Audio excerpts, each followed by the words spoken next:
आज हम लोग ICSE class 10 history and civics का chapter number 5 the state judiciary the high court, इसको करेंगे हम लोग, ठीक है ना।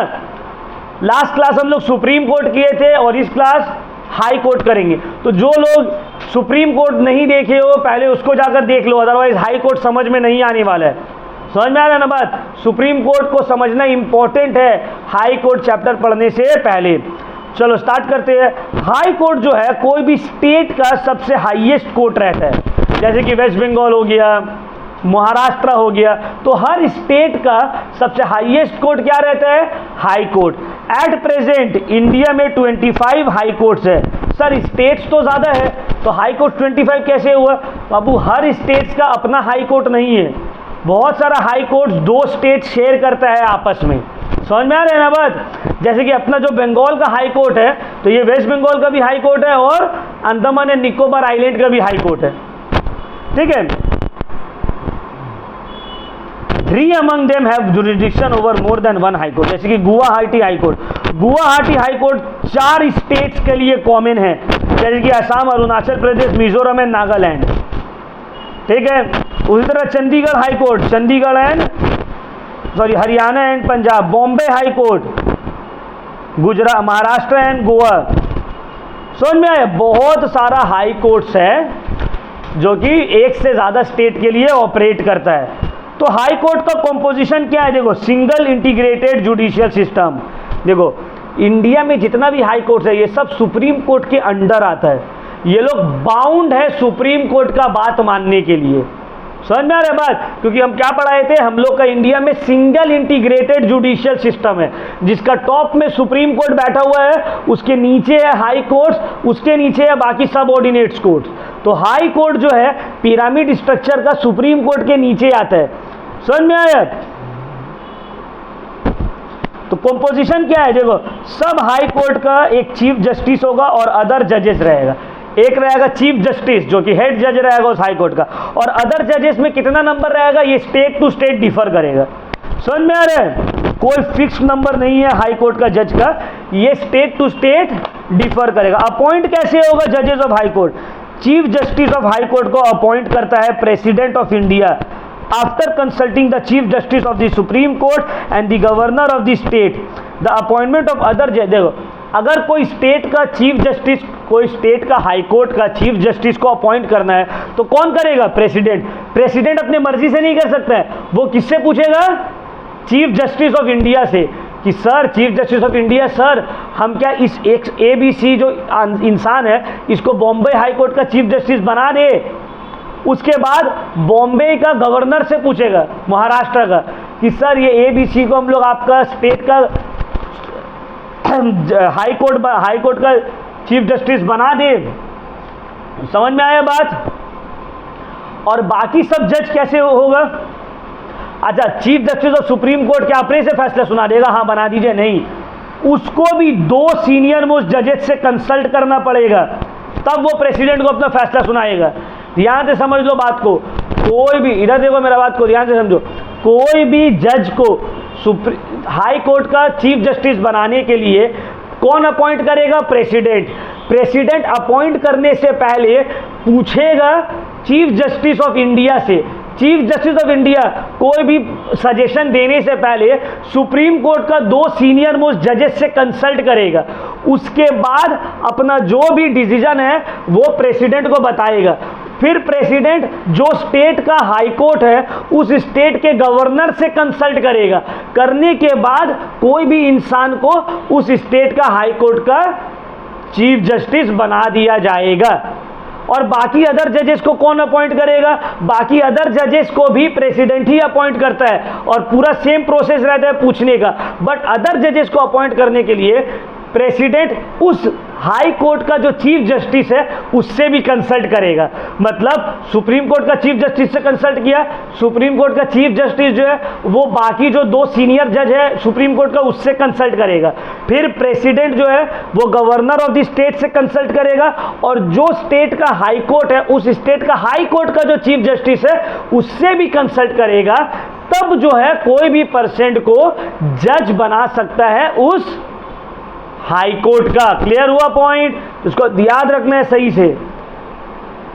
अब आते हैं एडिशनल एंड एक्टिंग जजेस। सर एडिशनल एंड एक्टिंग जजेस का क्या मतलब है? देखो,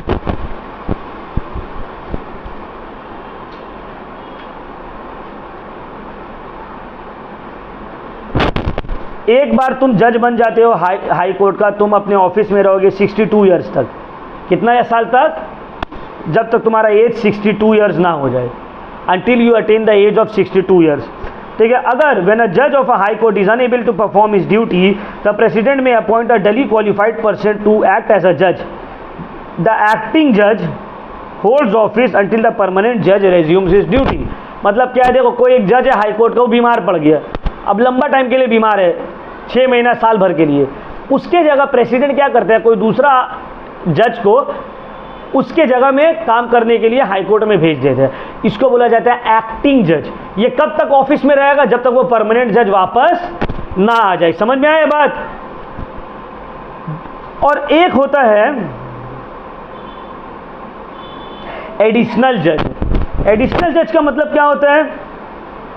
अगर मान लो हाई कोर्ट का काम अचानक से बढ़ जाता है, हाई कोर्ट का काम अचानक से बढ़ गया, तो अब ज़्यादा जजेस का चाहिए, ज़्यादा जजेस चाहिए काम निपटाने के लिए, तो यहाँ पे प्रेसिडेंट अपॉइंट करेगा एडिशनल जज को। तो समझ में आया एडिशनल जज और एक्टिंग जज का क्या मतलब है? एडिशनल जज जब तक वो 62 ईयर्स ना हो जाए तब तक वो ऑफिस में रहेगा, और एक्टिंग जज जब तक परमानेंट जज ना आ जाए तब तक वो ऑफिस में रहेगा। ठीक है। जज का क्वालिफिकेशन क्या रहेगा? पहला, सिटीजन ऑफ इंडिया। दूसरा, must have been in the judicial office for at least 10 years. मतलब कोई जुडिशियल पोजीशन होल्ड करके हो इंडिया में 10 साल के लिए, या कोई हाई कोर्ट का एडवोकेट रहा हो मिनिमम 10 साल के लिए। समझ में? ये तीनों क्वालिफिकेशन उसके अंदर होना चाहिए। ठीक है। सॉरी, तीनों ने, पहला और कोई 2 और 3 में से कोई एक। यहाँ पे डिस्टिंग्विश्ड जूरिस्ट जो था,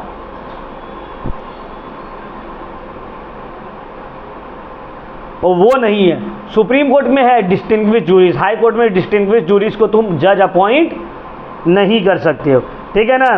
तो टर्म ऑफ ऑफिस बता दिए, जब तक 62 साल नहीं हो जाए तब तक वो रहेगा। जज को रिमूव किया जा सकता है, हाँ रिमूव किया जा सकता है, on the ground of proved misbehaviour और इनकैपेसिटी। प्रोसेस क्या है? वही सेम है जो सुप्रीम कोर्ट का जज को हटाने के। पार्लियामेंट का कोई भी एक हाउस में रेजोल्यूशन पास होगा जहाँ पे मेजॉरिटी ऑफ द मेंबर्स लोग जो है, not majority of the members present and not less than 2/3, मतलब जितना भी प्रेजेंट है उसका 2/3 एग्री करे कि हाँ भाई इसको हटाओ। ठीक है। तो जो सुप्रीम कोर्ट का मोड ऑफ रिमूवल ऑफ जज था, सेम हाई कोर्ट का भी है। ठीक है ना। ओथ ऑफ ऑफिस, ओथ कौन दिलाता है हाई कोर्ट का जज को? Governor of the state.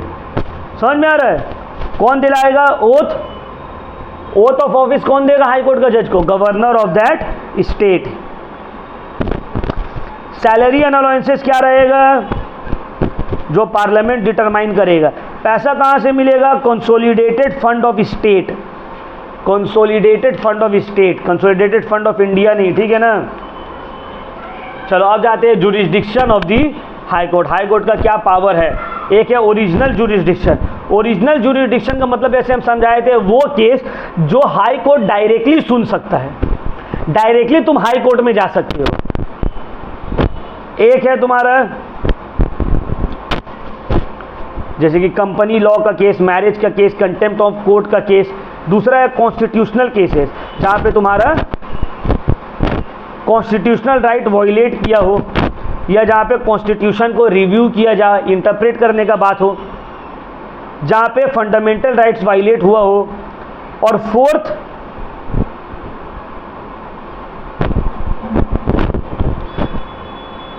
The high court has the jurisdiction to hear an election petition appeal lies to the Supreme Court. अगर मान लो इलेक्शन का कोई प्रॉब्लम हो रहा है, इलेक्शन से रिलेटेड, तो भी हाई कोर्ट का पास ओरिजिनल जुरिस्डिक्शन है कि वो फैसला सुन सकता है।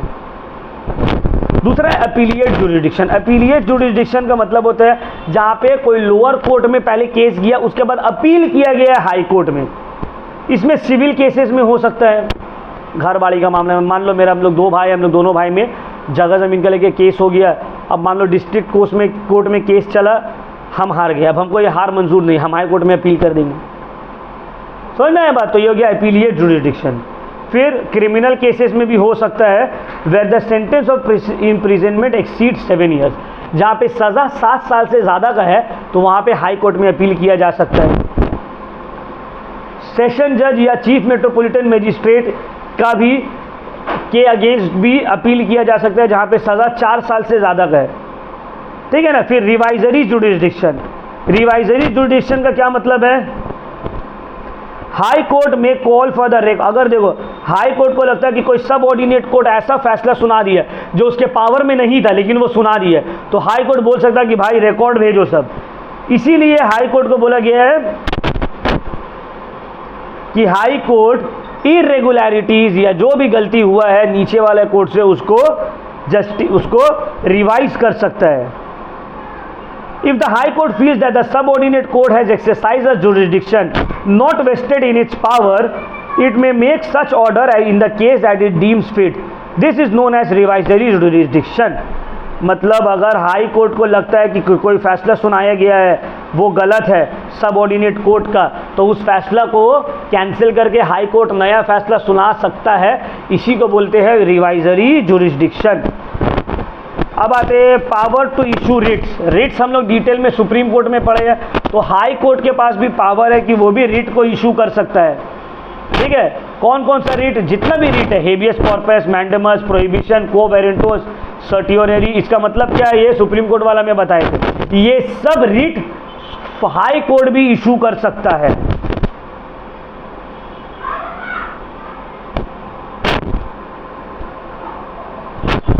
जब बल्कि द रिट जुरिसडिक्शन जो हाई कोर्ट का है वो सुप्रीम कोर्ट से ज्यादा वाइड है।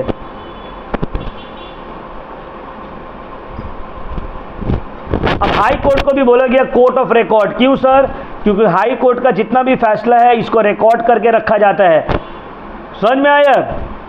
रिकॉर्ड करके रखा जाता है। और जो केस में हाई कोर्ट फैसला सुना है, सिमिलर टाइप का केस में सब ऑर्डिनेट कोर्ट जो है, लोअर लेवल वाला जो कोर्ट है, उन लोगों को भी सेम फैसला सुनाना पड़ेगा। वो लोग कुछ अलग फैसला नहीं सुना सकता है।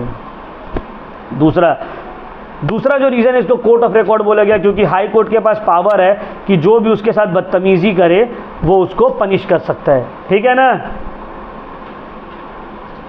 जुडिशियल रिव्यू, हाई कोर्ट के पास भी जुडिशियल रिव्यू का पावर है। क्या मतलब है जुडिशियल रिव्यू का? लास्ट टाइम बताए थे कि अगर हाई कोर्ट को लगता है कि अगर एक एक्ट जो पास किया गया है बाय दी गवर्नमेंट वो कॉन्स्टिट्यूशन के अगेंस्ट जा रहा है, तो हाई कोर्ट उस एक्ट को नल एंड वॉइड डिक्लेयर कर देगा, मतलब कैंसिल कर देगा कि नहीं, आप जो ये एक्ट बनाए हैं ये कॉन्स्टिट्यूशन के अगेंस्ट है, ये एक्ट नहीं बन सकता है। समझ में आया बात? तो इसी को बोलते हैं, क्या बोलते हैं? जुडिशियल रिव्यू, ठीक है ना। हम लोग कैसे बोल सकते हैं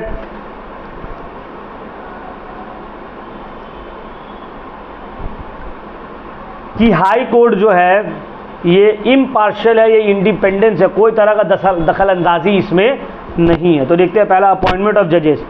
अपॉइंट कौन कर रहा है जजेस को? कोई भी एक आदमी के हाथ में नहीं है। प्रेसिडेंट को पूछना होगा चीफ जस्टिस से, चीफ जस्टिस को पूछना होगा 2 अदर जजेस से, फिर गवर्नर से पूछना होगा, फिर है ना बहुत सारे लोग से पूछा जा रहा है। तो इंडिपेंडेंट कोई भी अपनी मर्जी से कोई भी आदमी को हाई कोर्ट का जज नहीं बना सकता है। दूसरा सिक्योरिटी ऑफ टेन्योर, एक बार जॉब में आगे 62 साल तक कोई हिला नहीं सकता है। रिमूव करने का बहुत टफ प्रोसेस है, इतना इजीली रिमूव नहीं किया जा सकता है। सैलरी ऑन ऑल गवर्नमेंट के पास से नहीं मिलता है, कंसोलिडेटेड फंड, वो फंड जो पहले ही अलग कर दिया, मतलब उन लोगों का सैलरी का पैसा पहले ही अलग कर दिया जाता है। क्योंकि अगर गवर्नमेंट के हाथ में रहा तो गवर्नमेंट बोलेगा बेटा तुम मेरा अगेंस्ट फैसला लिया जाओ, तुमको पैसा नहीं देंगे, सैलरी लटकाएंगे। तो ऐसे में तो जजेस सही से प्रोनाउंस नहीं कर सकेगा ना फैसला। और कोई भी जज कोई भी फैसला सुनाता है उसके अगेंस्ट तुम कोई भी डिस्कशन नहीं कर सकते हो, कोई भी पार्लियामेंट में या स्टेट लेजिस्लेचर में। अगर कोई भी कोर्ट के अगेंस्ट बात बोला गया है तो कंटेम्प्ट ऑफ कोर्ट का चार्ज लग जाएगा, कोर्ट पनिश किया जाएगा तुमको। और discretion of the executive and that of the chief justice that has been reduce in the transfer of जजेस। अब देखो पहले क्या था ना, ट्रांसफर में भी इजीली कर देते थे गवर्नमेंट, लेकिन अब ट्रांसफर में भी जो है ना चीफ जस्टिस ऑफ इंडिया, देखो अगर कोई हाई कोर्ट का जज को ट्रांसफर करना है तो जो कोर्ट से ट्रांसफ़र हो रहा है उस कोर्ट का चीफ जस्टिस, और जहां ट्रांसफ़र होगा उसका भी चीफ जस्टिस से तुमको सलाह मशवरा करना होगा। ऐसे ही नहीं कल को अगर नरेंद्र मोदी चाहे कि यहाँ से ये जज को हटा के वहाँ भेज दे रहे हो तो इतना ईजी नहीं हो सकता है, ठीक है। तो ट्रांसफ़र भी इजीली नहीं किया जा सकता। जैसे पुलिस वाला लोग का क्या है, कुछ किया यहाँ से ट्रांसफ़र उठा के दूसरा जगह भेज दिया, जजेस का इतना इजीली ट्रांसफ़र नहीं हो सकते हैं, उसमें रिस्ट्रिक्शंस है, समझ में आए। तो ये हम लोग का चैप्टर है हाई कोर्ट जो हो गया यहाँ पे कंप्लीट, ठीक है ना। अगर कोई डाउट है तो पूछ लो।